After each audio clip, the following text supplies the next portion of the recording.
Puluhan sepeda motor yang terjaring dalam razia knalpot brong dimusnahkan di Mapolres Lok Semawe dengan cara dipotong menggunakan gerinda. Sebanyak 34 pemilik sepeda motor yang ditangkap dalam razia knalpot brong terpaksa memusnahkan knalpot mereka menjadi 3 bagian di Mapolres Lok Semawe.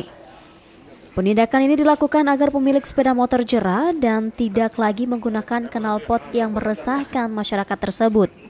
Pemotongan dilakukan sendiri oleh pemilik sepeda motor dan disaksikan oleh sejumlah anggota polisi.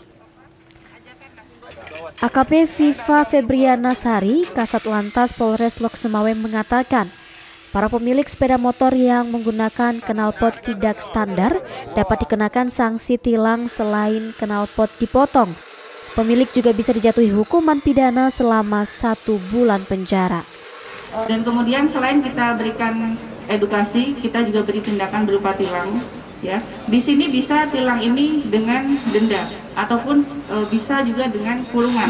Ya, jadi kita sosialisasikan juga bahwa pelanggar ini tidak hanya bisa kena denda tilang, tapi juga bisa denda kurungan selama 1 bulan.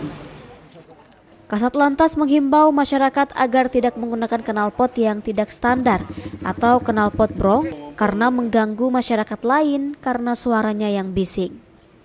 Dari Kota Lok Semawe, Armia Jamil, iNews melaporkan.